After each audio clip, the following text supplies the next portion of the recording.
I think if we're talking about the business case for supporting employees with a caring role, it'll be useful if I just put things into a little bit of context.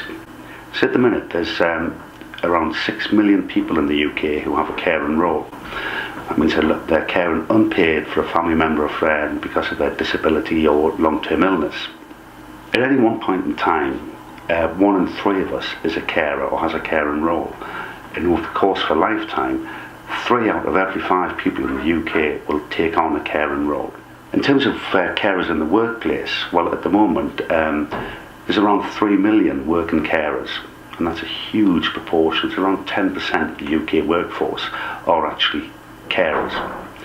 So the statistics are big and they're interesting, but just to bring it down a little bit, if you employ 10 people, you'll have at least one person on your team or in your staff who is a carer.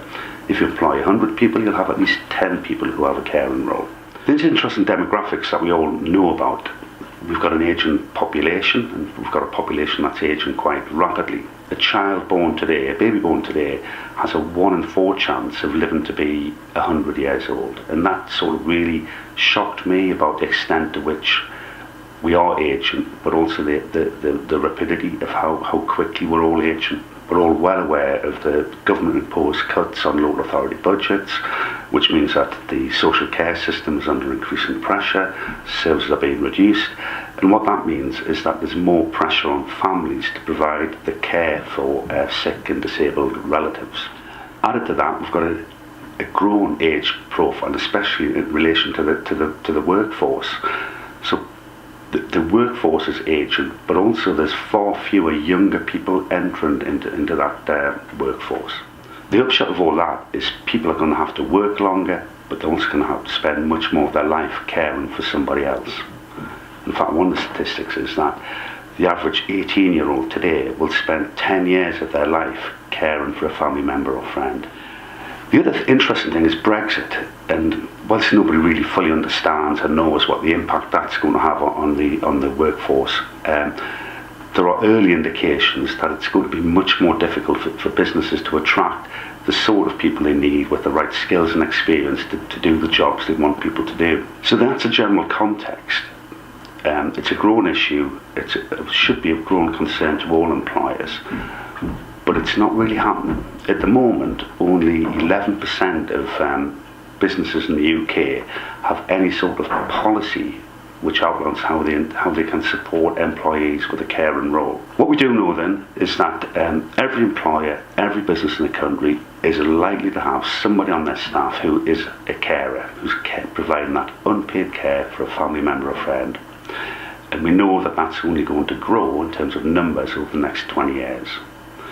So what I'd say in terms of putting the business case into context is there's a clear and urgent need for businesses to be carer aware and to think carer.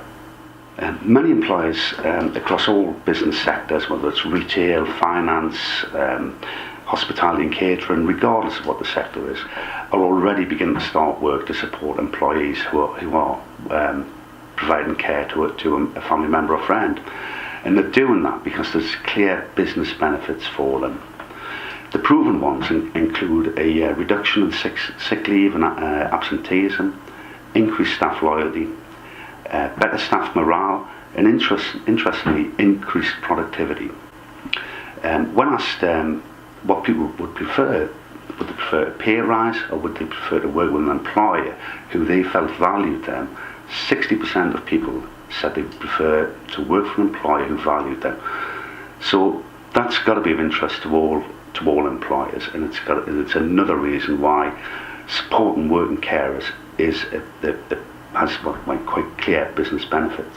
What's interesting around all of that is that 1 in 5 people with a caring role have to actually give up work to care for the person that they're caring for, and that's really because employers aren't being flexible enough to support them to stay in work. This has huge cost implications for businesses, and this is one of the key areas in which businesses can save sometimes thousands of pounds. The average length of time it takes to replace a member of staff who's left, And this is not just including this is above the recruitment process, job descriptions, interviews, induction, training. So it's aside from that, on top of that, it's the length of time it takes a new employee, to get up to speed in their jobs. And on average, across all sectors, that's 6 months. So that's 6 months with lower productivity. And it's interesting when you look at some of the companies who've been working flexibly with staff for a number of years. BT is a good example. BT offers flexible working facilities to 75% of its staff.